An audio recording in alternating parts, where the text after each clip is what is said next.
Good morning again. Welcome back to the second hour of our study. This will be CMS 30, our Conscience, Morality, and Spirituality series, lesson 30, and we're picking up with slide 33, which is on page 9 of the notes. Okay.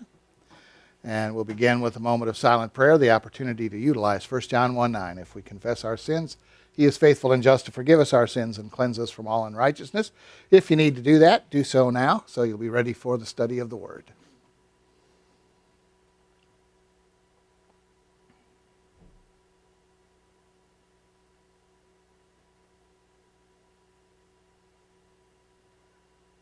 Father, as we look this hour at your Word and we look at the human condition, we ask for the Spirit's insight into how this relates to us and how we can see ourselves in our humanness so that we might eliminate that in order to be closer to you and more attuned to our spiritual side and thereby have more intimacy with you and be able to conform to the image of the Lord Jesus Christ, pleasing you in all things. We thank you in his name. Amen. Philippians 2:3-5. Do nothing out of selfish ambition or vain conceit, but in humility of mind, consider others more important than yourselves. Each of you should look not only to your own interests, but also to the interests of others. Romans chapter 12, verses 10-13. Be devoted to one another in brotherly love. Honor one another above yourselves. Never be lacking in zeal, but keep your spiritual fervor, serving the Lord. Be joyful in hope, patient in affliction, faithful in prayer. Share with God's people who are in need. Practice hospitality. John 13:34-35. A new command I give you, love one another. As I have loved you, so you must love one another. By this, all men will know that you are my disciples if you love one another. Right? By this, all men will know. That is the sign, the sign.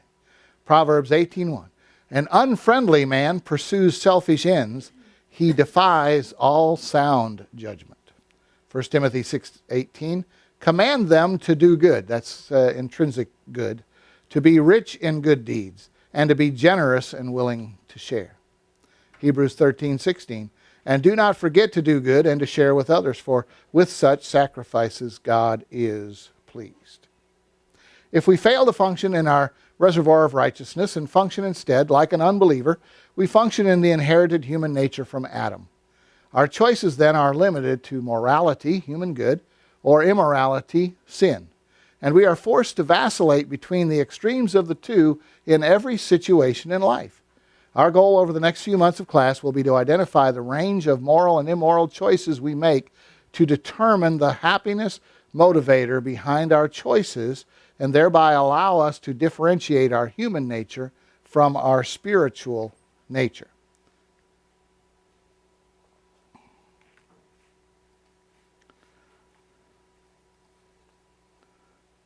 Thank you.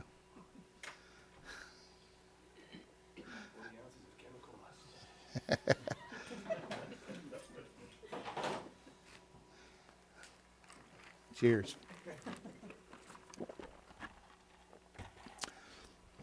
Caffeine. What a chemical. Is that decaffeinated? No caffeine? Diet, but still has caffeine. Okay. I can deal with it. Just need the saccharin. I felt a few brain cells still living in my head, so need a little saccharin to kill them. All right. Thank you. Any one choice that we make will fall on one side or the other of the midline or neutral choice. You always are going to make a choice that is either moral or immoral.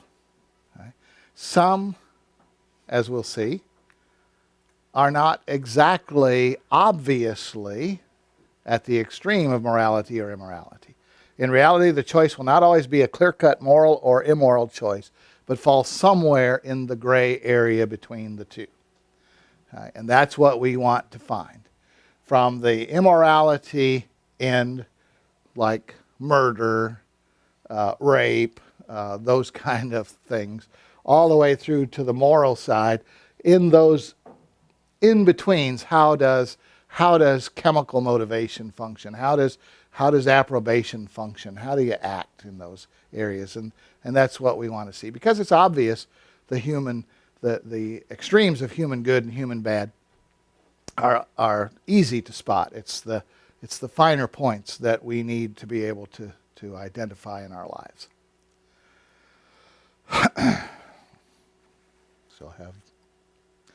Okay, so remember our complication factor here, that we have the good with its tactics, the bad with its tactics, and the dysfunction with the tactics of dysfunction for any of the happiness motivators, any of the HMs.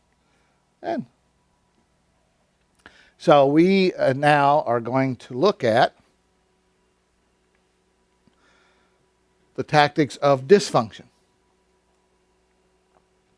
And the tactics of dysfunction are the study of psychology and psychiatry. They have formed panels. Psychiatrists and psychologists have formed panels who, by consensus, have given names to hundreds of these dysfunctional tactics. Chief among them are found in the book, the DSM-4. It's the Diagnostic Statistical Manual. And there's not one statistic in any of them. Okay? But it sounds good if you call it the Diagnostic Statistical Manual, because it sounds like it is made up of facts. It's got statistics. Okay? Diagnostic criteria for the most common mental disorders, including description, diagnosis, treatment, and research findings.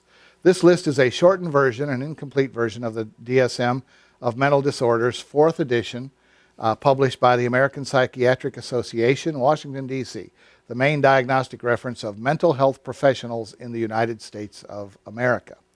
Among the diagnoses, and there are hundreds of diagnoses in the DSM, you have access to personality disorders.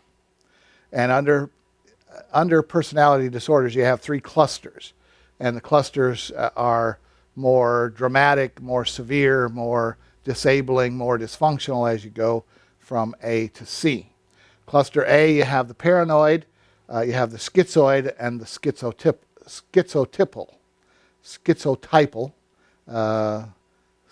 Schizotypical is what some call it, but it's schizotypal.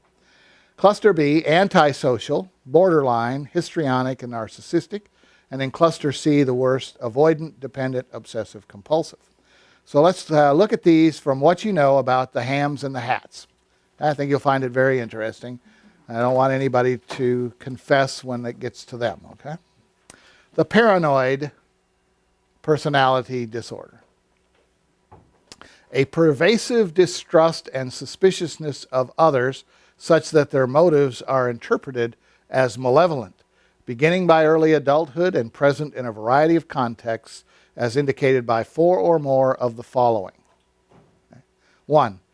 Suspects without sufficient basis that others are exploiting, harming, or deceiving him or her. 2. Is preoccupied with unjustified doubts about the loyalty or trustworthiness of friends or associates. 3.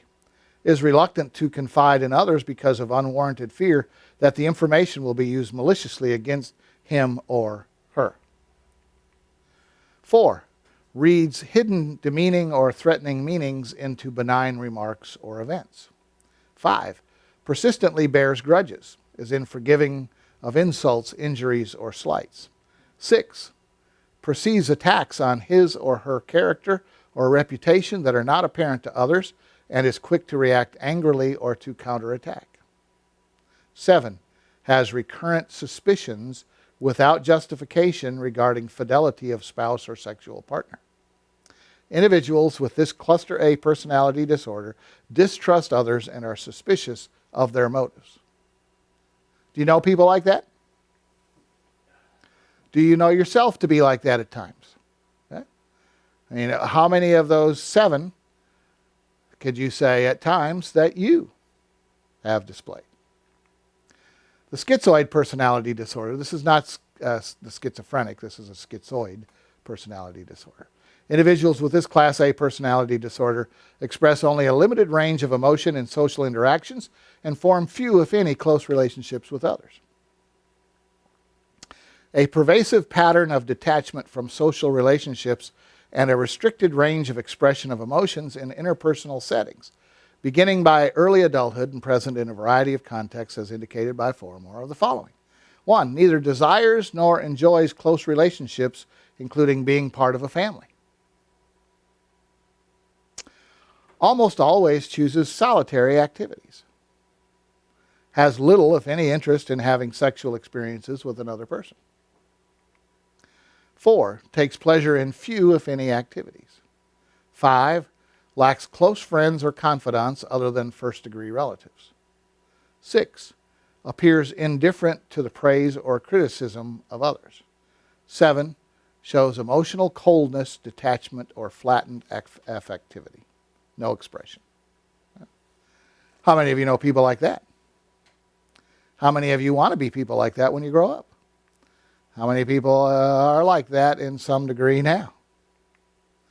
The schizotypal personality disorder, schizotypal I think is probably a better way, but we'll put it this way. A pervasive pattern of social and interpersonal deficits marked by acute discomfort with and reduced capacity for close relationships, as well as by cognitive or perceptual distortions and eccentricities of behavior beginning by early adulthood and present in a variety of complex or contexts, as indicated by 5 or more of the following. You've got to have 5 or more of these instead of just 4. Ideas of reference excluding delusions of reference.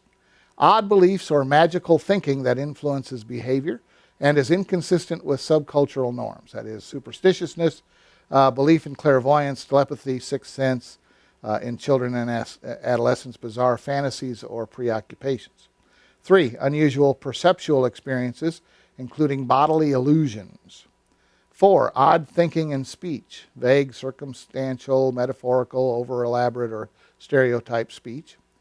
5, suspiciousness or paranoid ideation. 6, inappropriate or constricted affect. They do things that shouldn't be. They laugh at a funeral.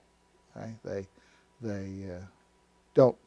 A situation comes up that should require one type of behavior, one type of emotional display, and they do something different. Behavior or appearance that is odd, eccentric, or peculiar. Lack of close friends or confidants other than first-degree relatives. An excessive social anxiety that does not diminish with familiarity and tends to be associated with paranoid fears rather than negative judgments about self. Individuals with this cluster A personality disorder, like individuals with schizoid personalities, have little capacity for close relationships, but they are also eccentric in their behaviors, perceptions, and thinkings. Okay?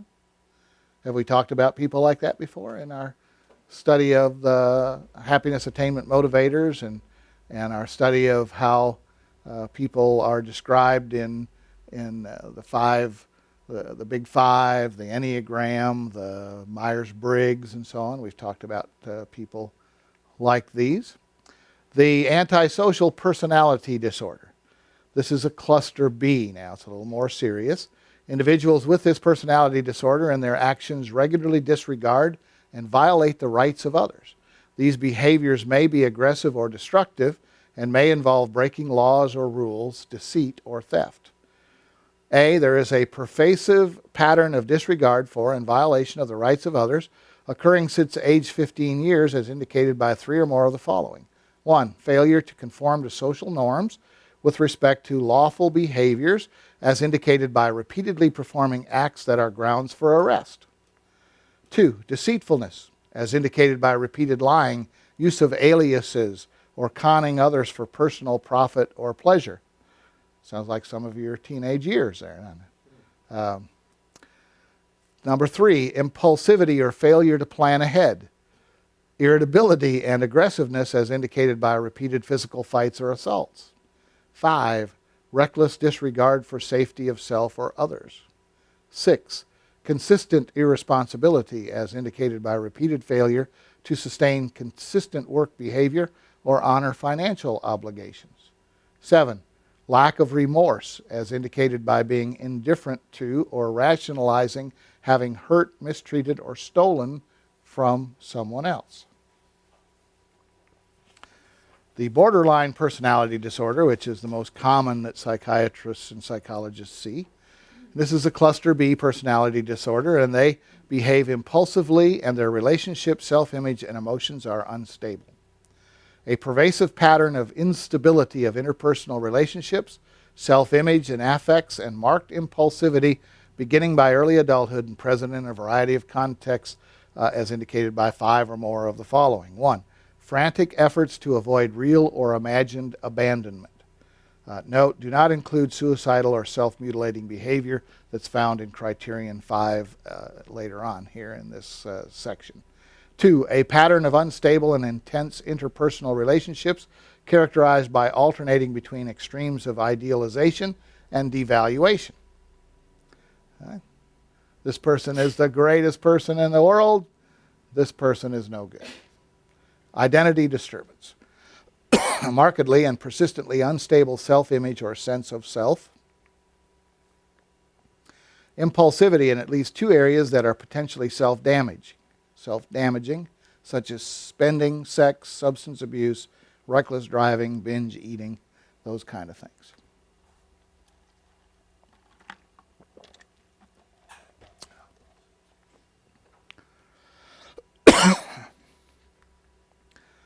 And then coughing uncontrollably when talking about these things. 5, 5, recurrent suicidal behavior, gestures or threats, or self-mutilating behavior. 6, affective instability due to a marked reactivity of mood, that is, intense episodic dysphoria, irritability, or anxiety, usually lasting a few hours and only rarely more than a few days. 7, chronic feelings of emptiness. 8, inappropriate, intense anger or difficulty controlling anger. Frequent displays of temper, constant anger, recurring physical altercations. 9, transient, stress-related paranoid ideation or severe dissociative symptoms. Next we come to the histrionic personality disorder. All right. Are you seeing people that you know? Are you seeing people that you have known in, not totally, not maybe not all 5 of these things, but 2 or 3 here and 2 or 3 there. Under histrionic personality disorder, we find individuals who exaggerate their emotions and go to excessive lengths to seek attention. A pervasive pattern of excessive emotionality and attention-seeking, beginning by early adulthood and as indicated by 5 or more of the following. 1, is uncomfortable in situations in which he or she is not the center of attention. 2, interaction with others is often characterized by inappropriate, sexually seductive, or provocative behavior. 3, displays rapidly shifting and shallow expression of emotions. 4, consistently uses physical appearance to draw attention to the self. 5, has a style of speech that is excessively impressionistic and lacking in detail. 6, shows self-dramatization, theatricality, and exaggerated expression of emotion. 7, is suggestible, that is, easily influenced by others or circumstances. 8, considers relationships to be more intimate than they actually are. That they will say that you are their best friend and you barely know them. The narcissistic personality disorder. This is a cluster B personality disorder also, and they have an excessive sense of how important they are. They demand and expect to be admired and praised by others and are limited in their capacity to appreciate others' perspectives. A pervasive pattern of grandiosity in fantasy or behavior, need for admiration, and lack of empathy, beginning by early adulthood, present in a variety of contexts, as indicated by 5 or more of the following. 1, has a grandiose sense of self-importance, that is, exaggerates achievements and talents, expects to be recognized as superior without commensurate achievements. 2, is preoccupied with fantasies of unlimited success, power, brilliance, beauty, or ideal love. 3, believes that he or she is special and unique and can only be understood by or should associate with other special or high-status people or institutions. 4, requires excessive admiration. 5, has a sense of entitlement, unreasonable expectations of especially favorable treatment or automatic compliance with his or her expectations. 6, is interpersonally exploitative, takes advantage of others to achieve his or her own ends. 7, lacks empathy, is unwilling to recognize or identify with the feelings and needs of others. 8, is often envious of others or believes that others are envious of him or her. 9, shows arrogant, haughty behaviors or attitudes. Runs for political office. Oh, no, that one not there. Avoidant personality disorder. This is a cluster C now. This is a little more serious.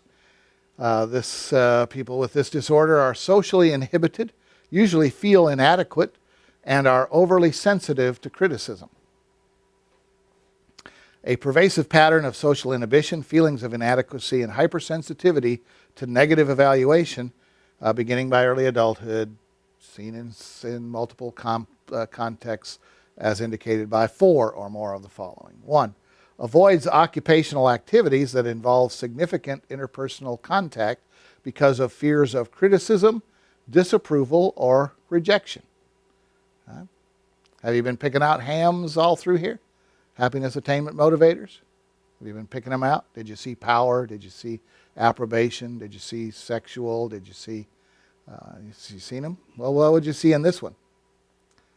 What's this person? Number 1, avoids occupational activities that involve significant interpersonal contact because of fears of criticism, disapproval, or rejection.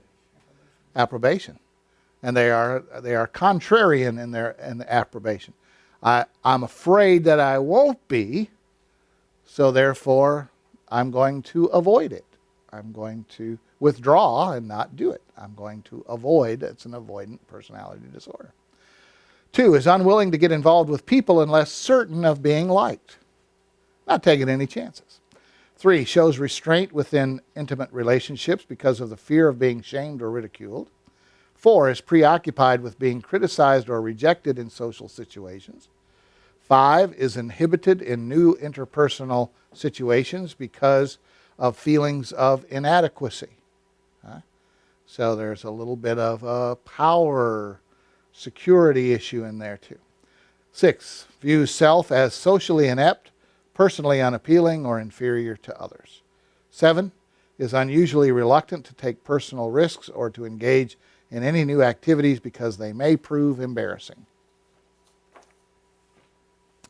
Then you have the dependent personality disorder. This is also a cluster C. They use their submissive and clinging behavior toward others to elicit care, depending on them for initiative, reassurance, decision-making, and advice. A pervasive and excessive need to be taken care of that leads to submissive and clinging behavior and fear of separation, beginning by early adulthood and present in a variety of contexts, as indicated by 5 or more of the following. 1, has difficulty making everyday decisions without an excessive amount of advice and reassurance from others. 2, needs others to assume responsibility for most major areas of his or her life. Has difficulty expressing disagreement with others because of fear of loss of support or approval. Note, do not include realistic fears of retribution. 4, has difficulty initiating projects or doing things on his or her own because of a lack of self-confidence in judgment or abilities rather than a lack of motivation or energy.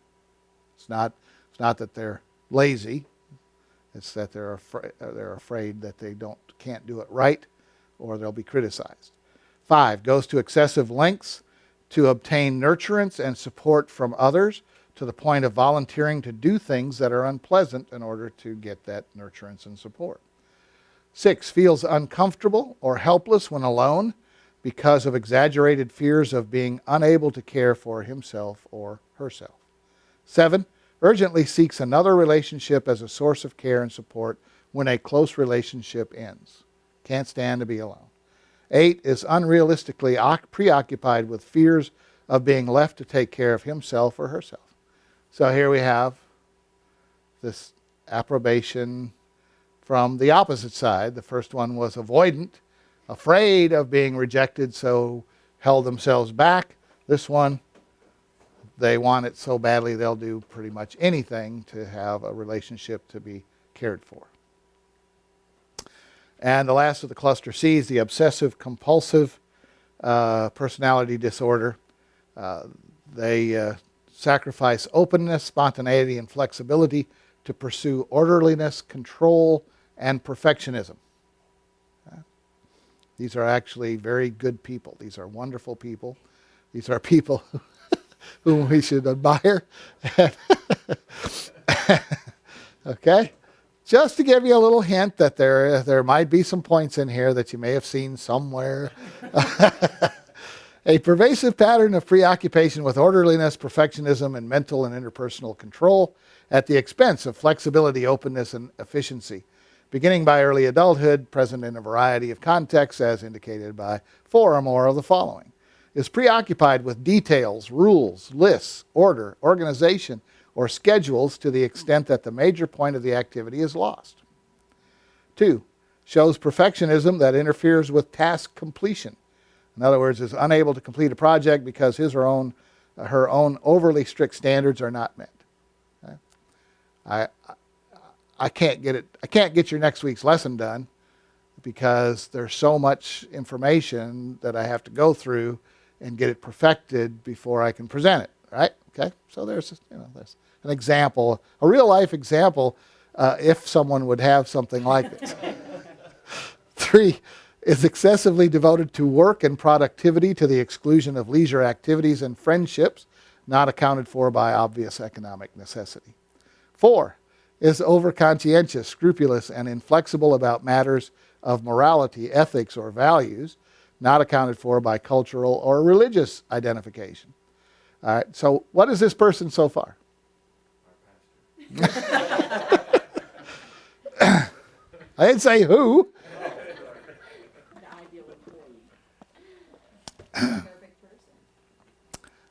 Yeah, it's a person that everything has to be right. It's a religious, it's based on the belief system. It's a religious motivation that they have to be. Everything has to be perfect. Has to be right. Okay. Is unable to discard worn out or worthless objects even when they have no sentimental value. 6, is reluctant to delegate tasks or to work with others unless they submit to exactly his or her way of doing things. Smart person. 7, adopts a miserly spending style toward both self and others. Money is viewed as something to be hoarded for future catastrophes. I don't have that one. 8, shows rigidity and stubbornness. You be the judge. All right. Now, this is what, and I could do that one on me. I wanted to do some of the other ones on you, but I thought that might be rude. So I just did the ones on me. Okay. Now we're going to view a video or two.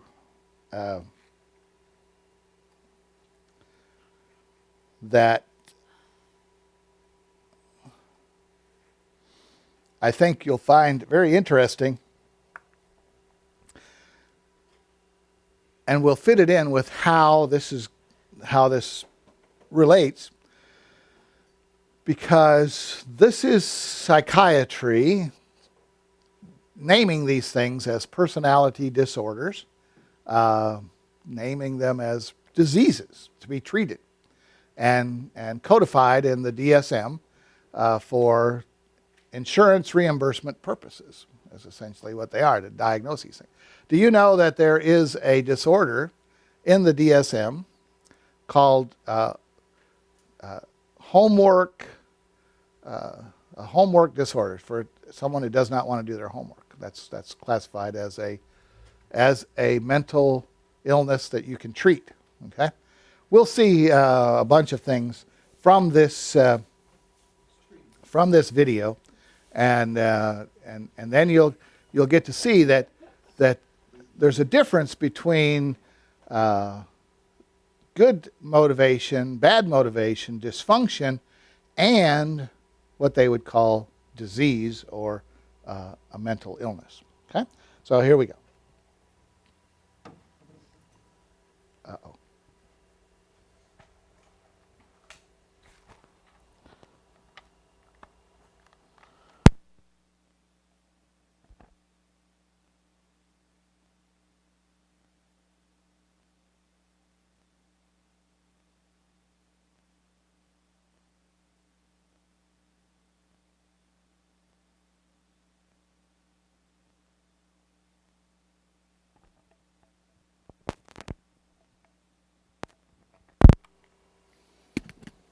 Audio check.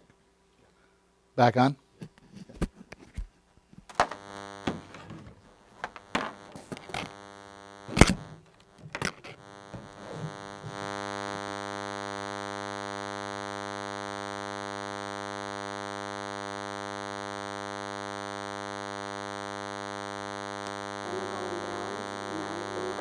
Diagnosed me with having ADD. He told me I had conduct disorder, ADHD, mild depression, major depression, manic depressive, borderline personality disorder, compulsive disorder, anxiety, depression, and schizophrenia, ADHD disorder, identity disorder.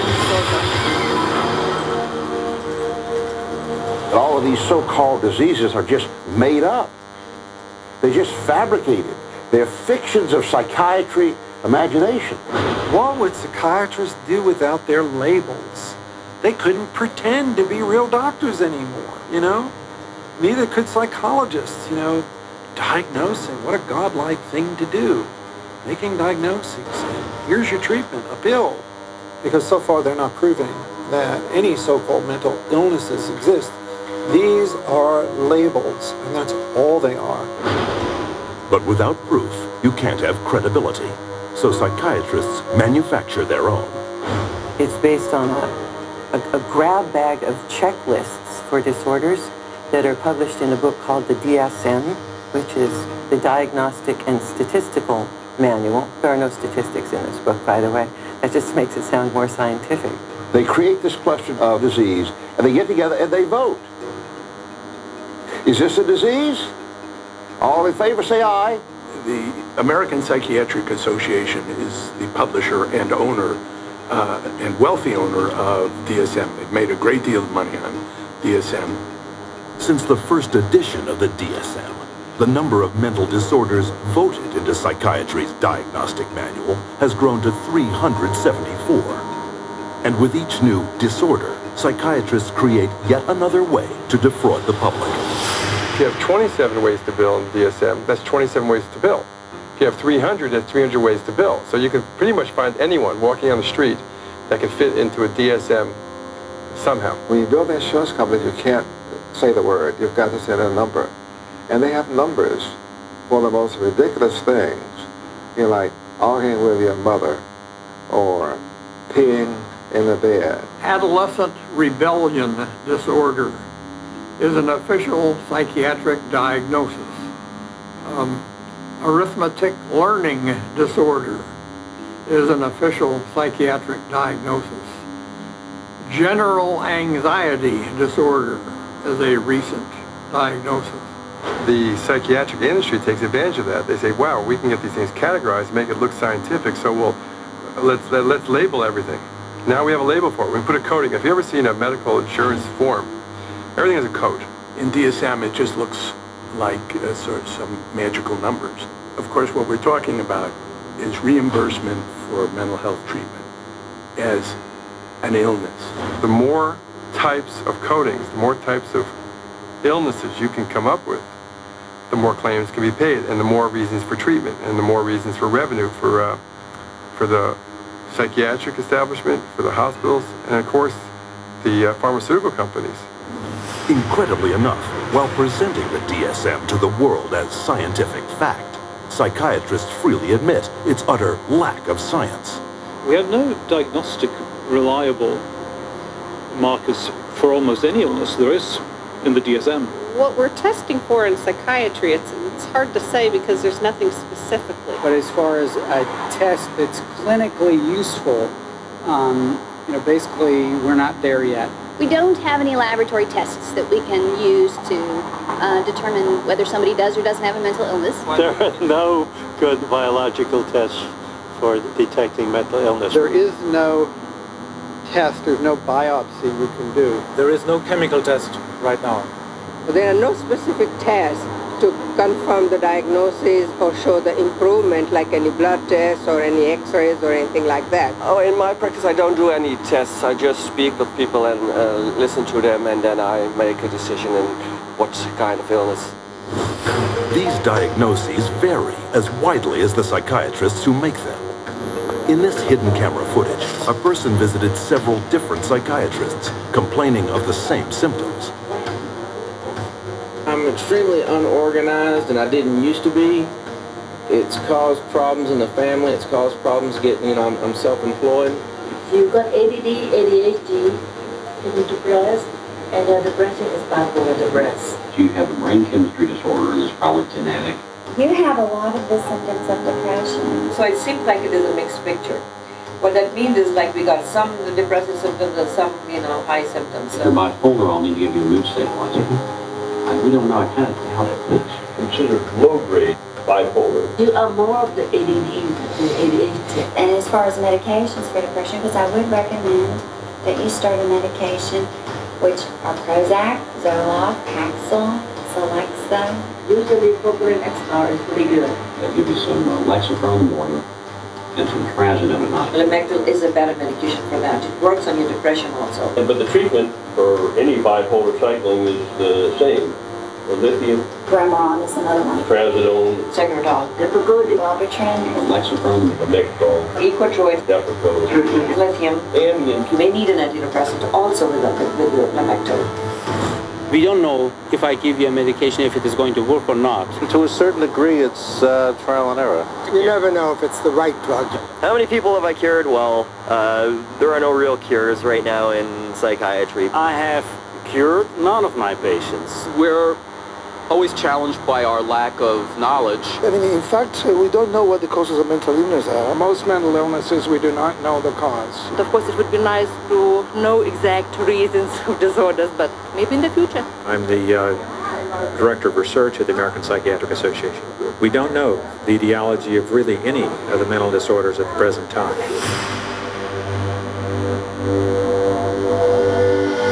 DSM-5 is coming out. It's grown to 10 times its original size, and it labels everybody. I could find 5 diagnoses that would fit you or anybody else. Compare this to the research methods of pathology, a real science that discovers real diseases using a wide variety of precise diagnostic tests. We do millions of laboratory tests as well as the structural examination and the microscopic examination. It's a whole series of applied scientific procedures. In the case of psychiatry, there isn't any laboratory tool that can precisely identify psychiatric disease and allow it to be classified. It's not as if there's some study of tissue or some study of the body or some study of matter. These are all categories which are made up. They're simply made up. They don't exist in nature. They're decided upon by psychiatrists and voted on. Psychiatrists are not the only ones who benefit from the DSM. Wherever you find a psychiatric diagnosis, you'll find a psychiatric drug.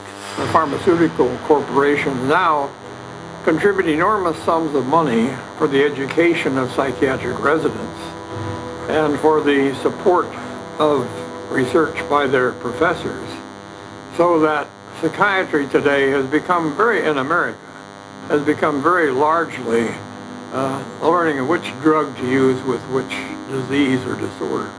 This to me is completely unethical, untenable, unacceptable. for this to occur. The web of money is all over the place. It has compromised psychiatry, and now it's compromising psychology. And worst of all, it's compromising the patients. In 2006, a study revealed that 56% of all psychiatrists deciding what disorders to list in the next DSM had financial ties to at least one drug company. Today, we see the consequences, a barrage of drugs, each one targeted at an invented disorder that is backed by an arbitrary diagnosis found in the DSM. The fact that it is couched in the language of science without necessarily having any of the scientific data or underpinnings to justify it is as threatening as anything we've seen today. And psychiatry's latest and most expensive ploy to fool the public by imitating legitimate medicine? Brain scans. We can scan all the brains we want to. The fact that we see changes in different people's brains, changes in functioning, doesn't mean that we've discovered anything that has its origin in the brain. It just means that we're seeing changes, but it doesn't mean that there's something wrong with the brain. They have no reliable measures about precise blood flow patterns for any of the psychiatric disorders using any of the scans. It's marketing. This is marketing. This is not science. This is incredibly effective marketing. It has nothing to do with science. Psychiatrists and psychologists use the DSM to label 450 million people worldwide as mentally ill. A total equal to the populations of France, Italy, Germany, Canada, Australia, the United Kingdom, and Russia combined. While sales of the psychiatric drugs they push have topped $80 billion annually, funding from world governments for these patients gross psychiatry over $250 billion a year. And much of this money comes from the diagnosis and drugging of our most trusting and vulnerable.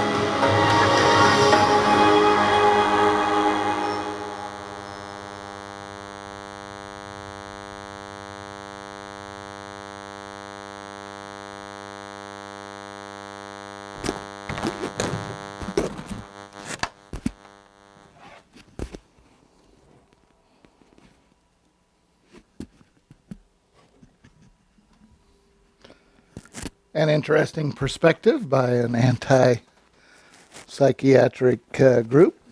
What I wanted you to gain from that is that a couple of things. One, there is no diagnostic test to determine these to be disorders, and no way to determine that they are a disease, that they are anything other than normal, if I can use that word, normal tactics and strategies that people use in life to try to gain whatever happiness they can get, or the failure to do it, the contrarian viewpoint of it. And but in psychiatry, and I think it's important, this quote up here from Steve Scharfstein, former president of the American Psychiatric Association, in January of 2003, said, "In order to survive, we must go where the money is. We must go where the money is." And that's, of course, all professions do that. But in the case of the psychiatric profession, you're labeling people as having an illness, having something wrong with them that will affect their entire life. And I think there's a disorder here. Not only will it affect their entire lives, but it also keeps them from discovering themselves and discovering what's wrong with them in relationship to God. that this is a problem. This is the materialistic viewpoint of mankind, that it's some sort of a chemical imbalance, and that it is something that can be treated chemically as opposed to a spiritual issue. Now, there is, of course, truth to the fact that there are chemical imbalances that people have, but they've gone beyond just the chemical imbalances to add other things as well that we can see as like arithmetic learning disorder. Okay, that's certainly not what we would consider to be a condition, a disease. And as you saw through our delineation of the diagnostic criteria for these personality disorders that we looked at prior to watching the film, there you see a lot of those things that you see in otherwise normal people, people that you would consider to be quite normal, quite high functioning, but yet they have some of these characteristics involved. And it will be our goal to find those things that come from our happiness attainment motivators, from our human nature, from our sinful human nature, that oppose the spiritual and the spiritual nature. So I thought you would find that interesting to see that, especially the one quote from the one lady that we can do imaging and see changes that take place in the brain, but we can't know that they originate in the brain. That's what they are. That if you have a scan and it shows that this is what the person's scan looks like when they are doing such and such, doesn't mean that the brain did that. It can be your consciousness, your soul, its activity that will cause the change in the brain. We know that certain areas light up, receive blood flow in certain circumstances, certain situations. But what causes them to light up, they don't know. And that's the problem that psychiatry, psychology have, that psychiatry and psychology, originally the term came from psychos, the soul, but has become brainology, the functioning of the brain, how it functions rather than the study of the soul. And so they have no way of understanding the soul of man, because they deny the soul of man. They only look at man as being a collection of chemicals, elements from the earth that are functioning in a certain way based on their chemical makeup. So we will try to, in fact, we'll look at the DSM categories, personality disorders. We will evaluate all of these different criteria for diagnosis at some point in time, and see them in relationship to the hams and the hats. I alluded to it a little bit in a few of them, just to kind of give you a little foretaste of it. But we'll look at them in more detail, along with the same tactics, but closer to the other end of the scale, where they're not so obvious, they're not so bad. Okay, any questions about it? It's kind of funny how you see the same pattern in like global climate change, invent crisis, go where the money is. Right. Yeah. Yeah. The comment was that it's much like the climate change movement, to identify a crisis and then go there for the money, to follow the money, to get the research dollars, to involve ourselves in the economy in a way that we gain profit from some supposed diagnosis of the situation of the environment. Yes. Was the purpose of psychiatry today to just categorize people's problems in a certain category so that the insurance companies will pay for it so that they can keep coming back for further visits? get them on drugs that might help their condition, but they really have no interest in getting somebody better, right?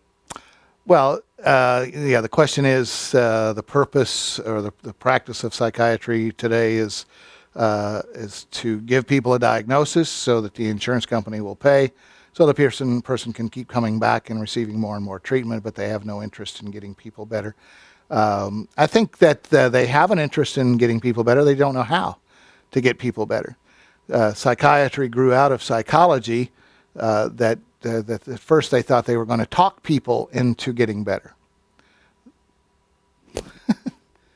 Are you sure I can do it this way? Is it okay that way? I was afraid to try moving it from a different location. Okay. I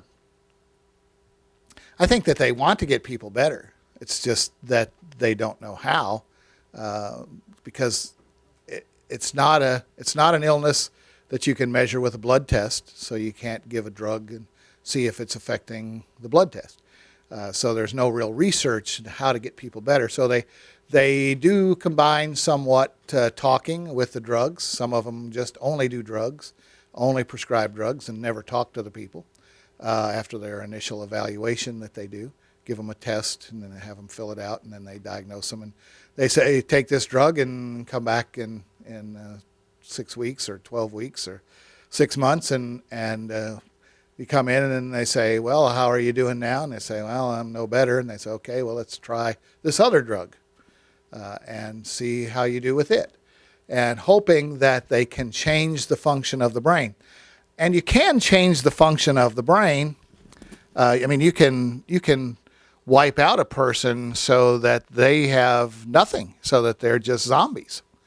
And they don't have that disorder anymore that they had. They don't have histrionic personality disorder. They don't have schizoid personality disorder anymore because they have no personality.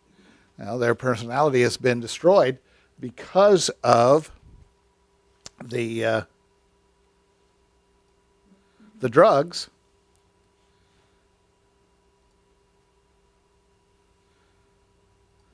Then they also have this on their permanent health records, and it screws up their ability to get any kind of good health insurance too. Right. Yeah. Then you have a record, a permanent record that you have this problem.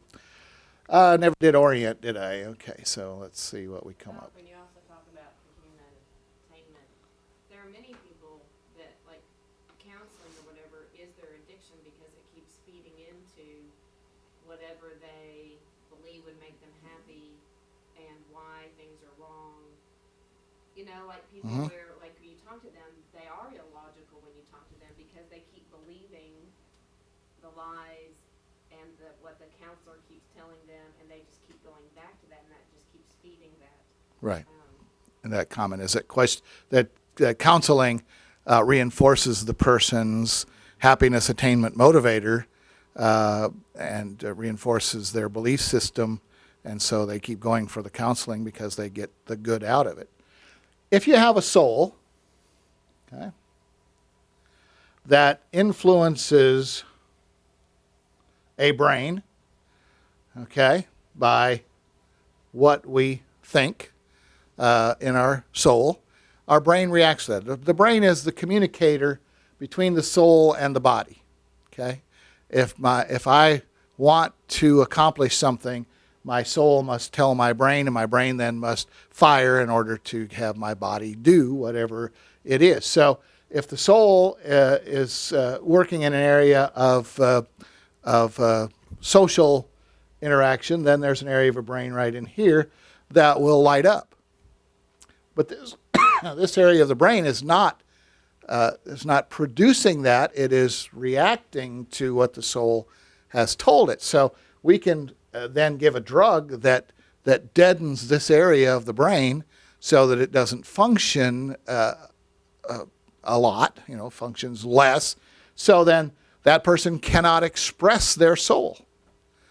They can't express their soul because their brain can't do what the brain is designed to do. So they act okay.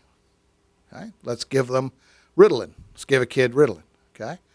The kid's behavior changes. Why? Because their brain can't express what's going on with them. So their affect is lowered. They have very little expression. They're zombified, but the school system's happy because they don't disrupt class anymore. And so if the person has a true deficiency in some way, then you could treat that, and then that brain won't overexpress the soul. And one of the things in dealing with ADD kids and even adults that I've experienced in treating them nutritionally is that they will come in, and I got this from an adult ADD patient. I said, how do you perceive information? And she said, it comes in everywhere. It's like it's not organized. It just comes in. And after treating that person, and she got over it and was doing fine, and I said, how does information come into you now? And she said, it comes in here. So it comes straight in. And it's so that I can follow it. And so I asked a number of the children that I've treated since then about that. And I said, does it feel like everything just comes in all over the place? And they'll say, yeah, that's what it is. And then as they get better, then does it feel like it's coming right in where you can focus on it? Yeah, I can focus on it now. I can get it. It's not confusing. It's not all over the place. So I think that's an aspect of when there is a true chemical issue, that the brain is not functioning because you have information that comes into the brain as well. Say through the eyes, ears, all the senses that comes into there and has to process that. So you can have a breakdown there. But you can have a breakdown from the communication from the soul to the brain and have that breakdown as well, which is why sometimes drugs work, sometimes nutrition works, but sometimes it is just a person whose soul, them, is so influenced by their lower nature, their happiness attainment motivators, that they make bad choices. And the key to appropriate psychology or psychiatry would be to differentiate those people. But because they don't believe that man has a soul, they have to operate that it's strictly brain function, and therefore it has to be a chemical thing, and not the way the choices that the person is making. Most of them don't believe that you make a choice, that your brain dictates what you do without you ever choosing what you do. Remember when we talked about that, when we studied that before, that there is no free will. So if there's no free will, you're not making these choices. So we've got to manipulate the chemistry. We've got to manipulate the material world of the brain in order to make you better. So that lack of differentiation is the key, and being able to try to sort that out. And so part of our study is psychology. We're studying the soul.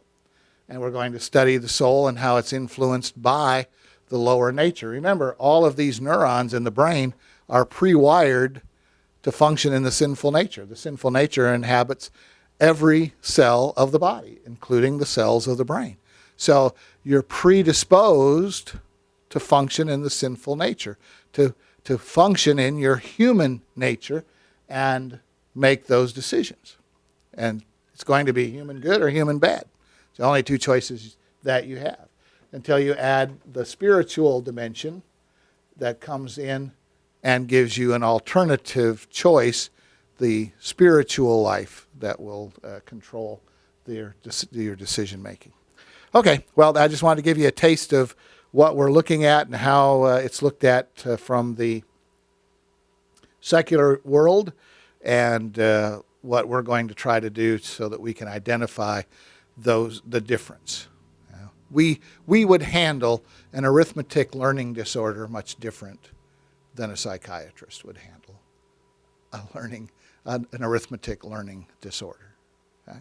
And so That's where we're headed, and we'll get there as soon as I can gather the information and have it perfected so that we can codify it appropriately for you.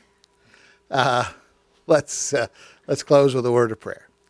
Father, we're grateful for our time together. We're grateful that we have you to rely on and not a DSM or a psychiatrist or a psychologist. We certainly may need them, but we certainly know that you are the ultimate source for all of the functions of our soul. You created it. We thank you for our time together in